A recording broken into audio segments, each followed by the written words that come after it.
We got the whole scoop in here. All right, the scoop. This is it. The scoop. All right, double the scoop. SEC Media Days. Eddie Radosevich, George Stoia. Thanks for stopping by, guys. Gentlemen, what's happening? Thanks for having us. This is, I was just joking, this is better than when we were sitting by the pool and it was raining. How's it feel, boys? How's it feel? Second year SEC. I mean, you're in it now. First year, it's always weird, I would imagine. But second year, now you're just part of the crew. Yeah, I think I don't know, because Oklahoma was so bad a year ago. It's like there's Might kick 'em out. Kind of in that new initiation stage. Yeah, I think last year was a good awakening for the fan base and also I think the program. And we'll get into it, I'm sure, but they've made so many changes over the last year now inside the program. Even the athletic department, there's been changes. So I think everybody's still getting used to it. I know we are, but we definitely feel like we're part of the group now, I would say, this year. A little bit, yeah. I mean, It's still different. Same old, but I do think, like, when you go to some of these new places that Oklahoma went this past year, it was really cool. Even somewhere like Auburn that was kind of down for what they are usually, it was just a really cool experience to go to some of the new places off of the beaten track that Oklahoma hadn't been to.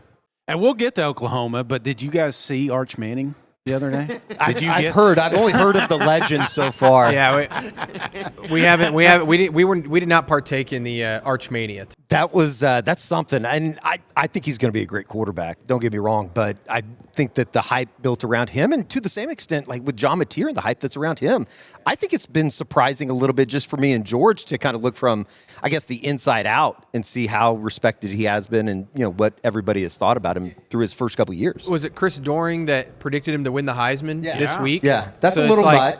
Like I think Eddie and I both think John's going to be a really good player, but it's the question of good or great, and everybody wants to make these comparisons for him to, whether it's Baker Mayfield or whoever.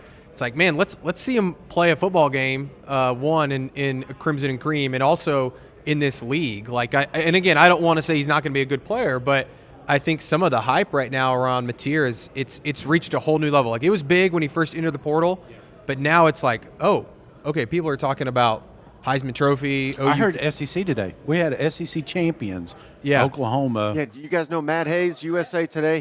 He's voting Oklahoma to win the SEC. What's your thoughts on that? Go ahead. I think he's crazy. I do think that there are probably some things that are in place just from a defensive perspective, from a special teams perspective. Brent has talked about it time and time again. They were one of, I think, 3 teams nationally that had top 15 efficiency special teams and defense. It's going to be a matter of what this offense can look like and what they can be. And I think that while John's a great quarterback that brings a lot of experience to the table, they need help other places. And, I think that Jaden Ott is a perfect example of somebody that was fantastic at Cal. Obviously, if he wasn't injured a year ago, he probably wouldn't be in Norman because he would have got drafted. But at the same time, if they can be better offensively, maybe they can make some things interesting. I think it starts, though, going 5-0 and showing up in Dallas. Yeah, I think that's the important thing. We talked about September teams. I don't think there's a more important September than in Norman, Oklahoma right now. 100%. I mean, you look at the schedule. I mean, we're going to know if this team's any good week 2 when they welcome Michigan to town. But then you turn around, you play Auburn too. I think, 2 weeks later they play Auburn at home. And Auburn's one of those teams kind of like Oklahoma. I don't really know what to expect. Like, if you told me at the end of the year that they won 9 games, I'd probably believe you. If you told me they won 5 games, I'd probably believe you. That's, I think, where we're kind of at with Oklahoma in some regards. So, I do think OU is going to be better than they were a year ago. But if they want to do some of the things that people are talking about, they have got to be 5-0 heading into the Cotton Bowl, and they have to give Texas a fight. And it was funny today. I don't know who that was that got up there, but they read off the. It was kind of like, damn, it's been that bad. Yeah, like basically they've won one of them, haven't they? They've gotten their ass kicked by Texas the last 2 of the last 3 years. And if it weren't for a miraculous drive by Dylan Gabriel in 2023, then he's Brent Venables 0-3 in that game. So they have got to, and I'm not saying they have to go win. Obviously, you want to go win that game, and they're going to do their best that they can. But they can't go in there and just get their ass kicked like they have, the last couple years or whatever. And not to say that there's been a whole lot of excuses, because Brent certainly hasn't made any. But I think there has been a bunch of yeah, but Yeah, but what if they weren't injured at the wide receiver position a year ago? Yeah, but what if they were better on the offensive line and Troy Everett was able to start the season? I think they played better when he was able to get back into the lineup. It's kind of I said this last night on one of our breakdowns on YouTube, just in terms of, I think it's like team 132 or something like that. Brent kind of started that, calling a team by the number each year. This is a team show me for Oklahoma this year, and I think that there's some pieces in place that make you feel optimistic, certainly more optimistic than I could have ever imagined coming off of the second 6 and 7 season in 3 years. But I think because of the experience that John Mateer brings, because of the hype that surrounds somebody like a Ben Arbuckle, I think there's a belief that they can be a little bit better offensively, and if they can do that, maybe they can make a run at this thing. And, obviously if they had any form of offense a year ago, they would have been probably 2 games better. I think you win the Missouri game. I think you maybe find out what that South Carolina game looks like, but that's kind of a but. And that wasn't the reality of the situation. So we talked to John a little bit ago, Mateer, and just the magnitude around this season is it might be one of the bigger seasons in 20, 25 years of Oklahoma football. I think it is the biggest year since Bob Stoops' first season at Oklahoma, because the trajectory of this program can completely change. I mean, the future of Brent Venables can completely change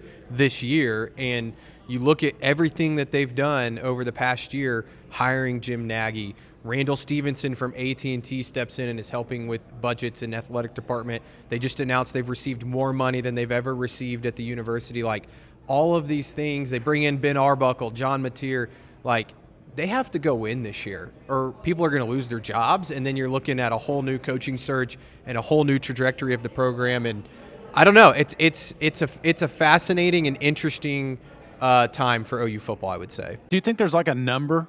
I know that's easy to say, like a 7-5 does he go, but maybe it's the games that he lost or anything. I think you're hitting it, because I think context matters. I think that's important.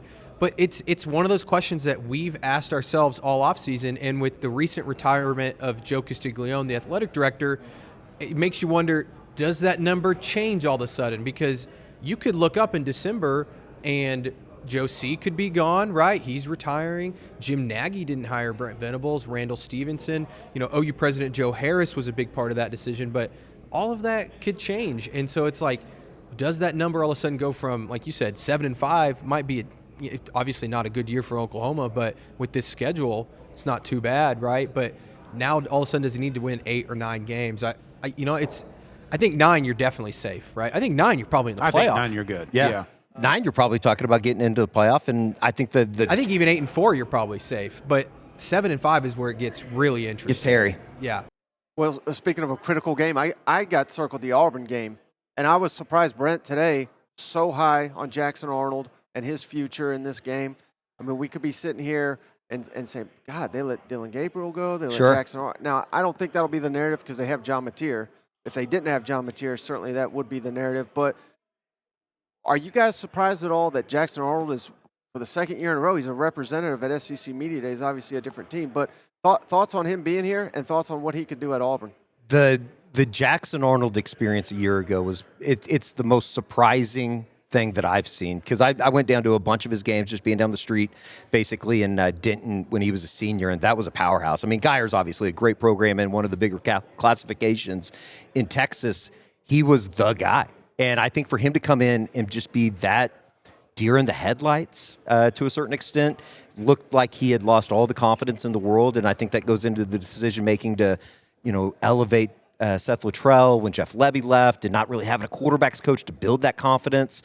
I think that we all kind of overlooked that a year ago when we were sitting here and talking about what this team could be under Jackson Arnold, and it obviously was awful. And I think that he still has extremely great arm talent. He has an extremely great personality, I think, inside the locker room that maybe doesn't come across from what you see when he's talking on the podium. But at the same time, he's going to have to go out and show it. And I think it's going to be fascinating, because I know that we would sit at the scoop offices and kind of read some of the stuff that was coming out from spring ball down at Auburn. And it was the exact same stuff that were talking about a year ago and thinking, you'll just be able to get through that. And then obviously he turns the ball over like he did against Tennessee, and you had to pull him and kind of change the course of history. And Brent talked about it today, but it wasn't all his fault. Obviously, They had a lot of injuries.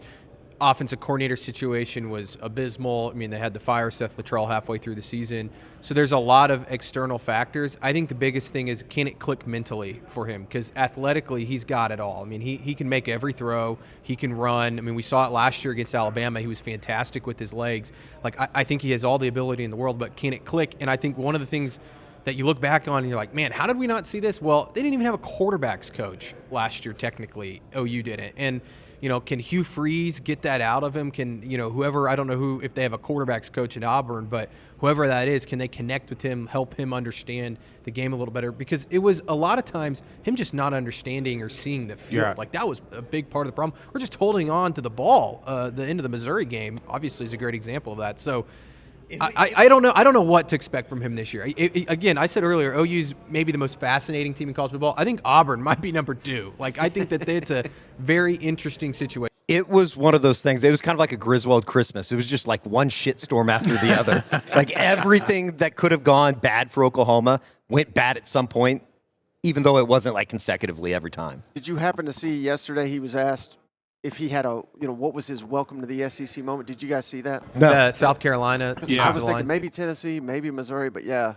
One monster here, one monster there, and then I thought about the game. And I was like, yeah, it was over in 5 minutes. That makes sense. Well, and I think they give up like 9 sacks in that game or something. Like, there was multiple games that they gave up. I mean, what was the number 50 last year for the Ole offensive Miss? line? I think they gave up 10 or 11 is like a school record for Ole Miss. Teams were breaking records against Oklahoma all season long last year. What was your? I mean, talk about welcome to the SEC. You guys saw some cathedrals last year. Jordan Hare, Death Valley.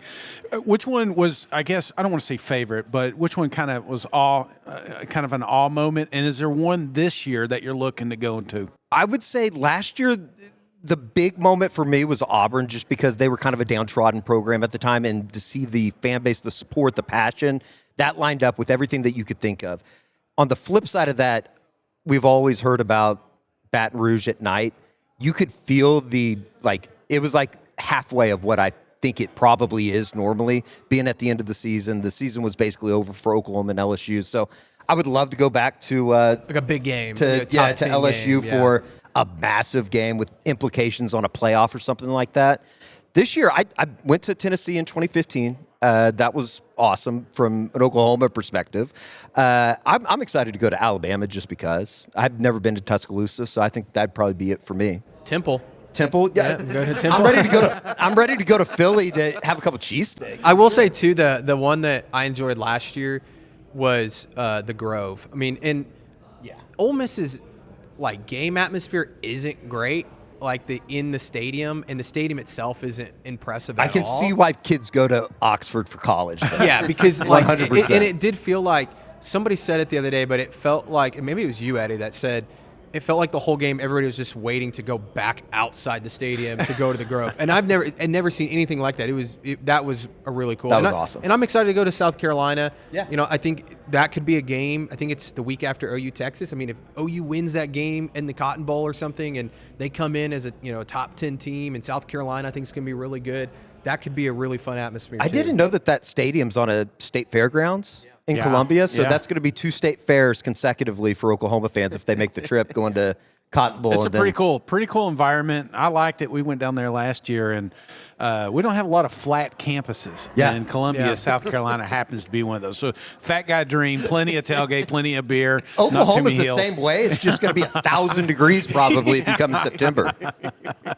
All right, so John Mateer, he's the storyline. Jaden Nutt, you already referenced him. Receivers, Deion Burks, I think he could be one of the best in the conference. Receivers probably can't be any worse than they were last year due to injuries. But I think it all hinges on the offensive line. Where's the offensive line at this year? I think it's certainly in a better spot than it was last year. And, again, the bar was extremely low. But I think that they return a lot of guys that got some good, valuable playing time last year that were, just freshmen or sophomores. They're all back. You bring back Troy Everett, which the offensive line wasn't good at any point last year. But if you want to say one positive about them, they did get a little bit better when Troy Everett returned at center, and he's clearly the leader of that group. So you got him back, and then you bring in some talented freshmen. I mean, Michael Fasusi, the 5-star, number 1 rated offensive tackle. there's a very good chance that you look up halfway through the season, he's starting for Oklahoma. He's that good. Ryan Foje as well, another talented true freshman that I think could see the field. And they brought in, a couple portal guys. Derek Simmons, the right tackle from Western Carolina. I think he could start at right tackle. So they've kind of overhauled it, but they also got a lot of guys back that they're hoping to take another step, and that experience of last year of kind of being thrown into the fire help them. So again, are they going to be like a top 5 unit in the SEC? I wouldn't count on it, but if they can just be middle of the pack or higher, I think that you feel pretty good about that. I think Eddie Pierre-Louis is going to play quite a bit as well. He was a guy that Brent mentioned today. He was a freshman last year. They're really starting to see kind of the fruits of the labor from the recruiting trail over the last 2 years, as opposed to what the position that they were in this past season, because of what they weren't able to do in 21 and 22 in the recruiting trail. So it's gone better for Bill, and I think that it kind of woke him up a little bit, knowing how bad they were a year ago. I know it probably still bugs him to this day. Is that the linchpin, the offensive line, or is? I would say so. I think, look, Mateer's going to do his thing. Arbuckle's, new offensive coordinator. I think he's going to have plays that get guys open, which is something they just did not have last year. I mean, there was not many plays where it's like, oh, that guy's just running wide open. I think that's going to happen. Jaden Ott's going to have some big plays, but none of it's going to work if the offensive line doesn't figure it out. And so I do think that is the linchpin for this, maybe not the entire season, obviously, but like for this offense to be successful, I think it's pretty clearly they need to play at a much better level. It almost kind of feels like, too, and speaking of Deion Burks, it feels like he's almost a transfer by some means. I mean, it feels like he really never played in saw like him. 4 games. Yeah. When he had that video come out, I was like, shit, here he goes.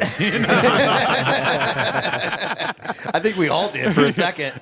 I mean, but those things are scary. But that was like the first domino. Yeah. It felt like at that moment, Oklahoma was at the lowest of low. That was some good news. Yeah. And then it was stacked with more good news. And then, like I said, we've got people projecting. It's crazy to me that Oklahoma is an SEC champion.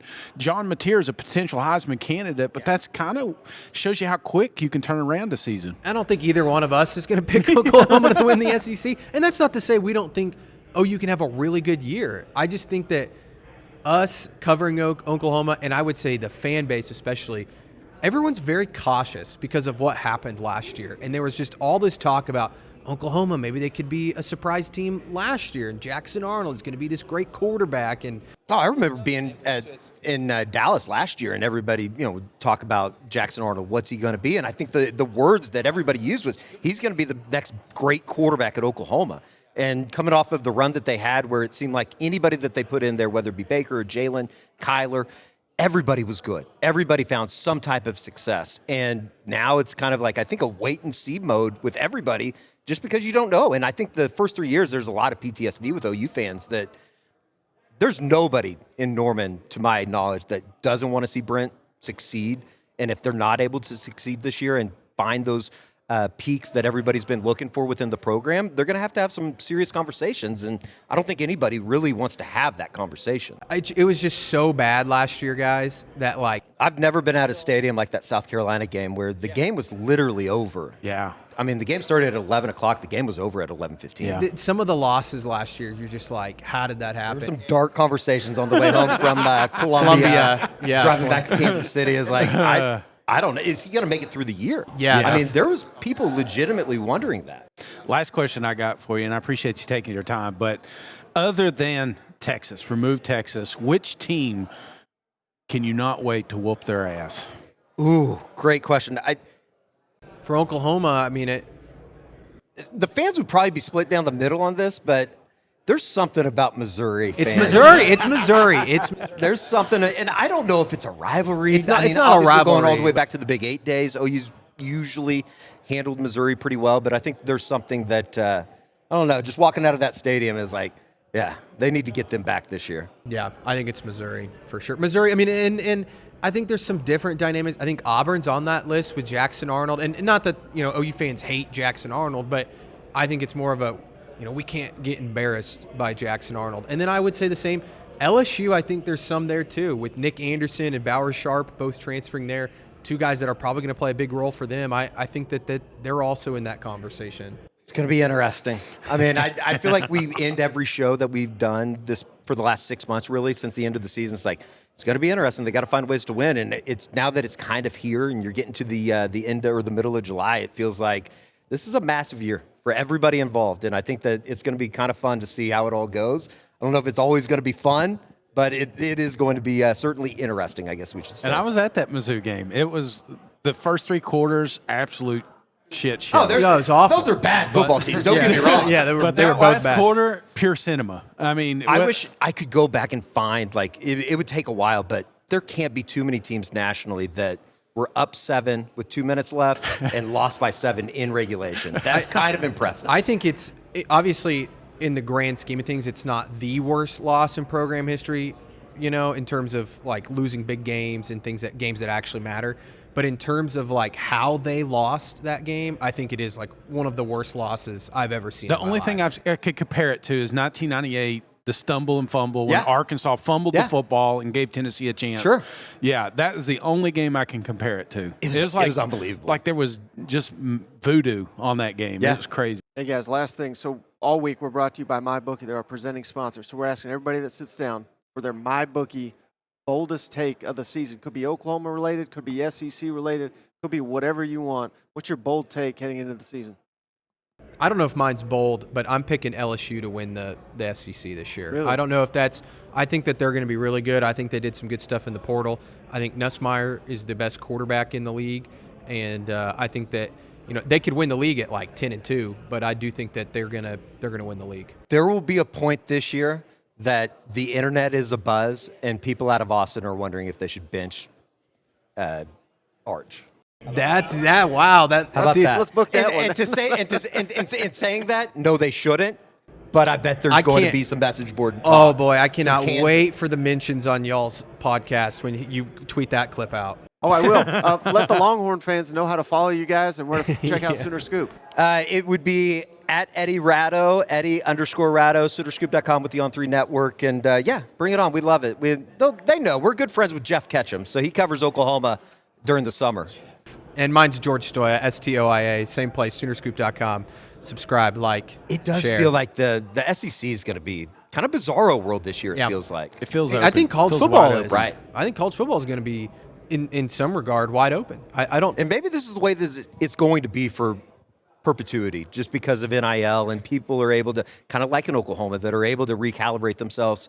And it's going to be certainly interesting. Yeah, Tech is kind of that. Tech is like the Missouri/Ole Miss of the Big 12 right now. And they might be the leader. They might have jumped ahead of them with all the money that they've spent. It seems like every time you talk to so many people in here, there's like 4 or 5 teams that, playoff teams. Sure. And then there's 4 or 5 teams that, if it goes right, is right there in the mix. Sure. And Oklahoma's right there in that little little grouping.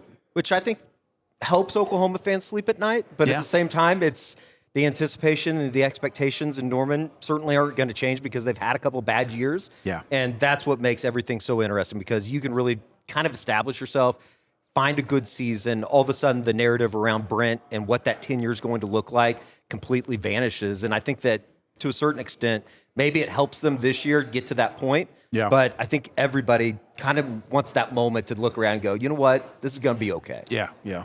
Nice. All right. Thank All you guys. right, That's thank you, perfect. fellas. Thank you.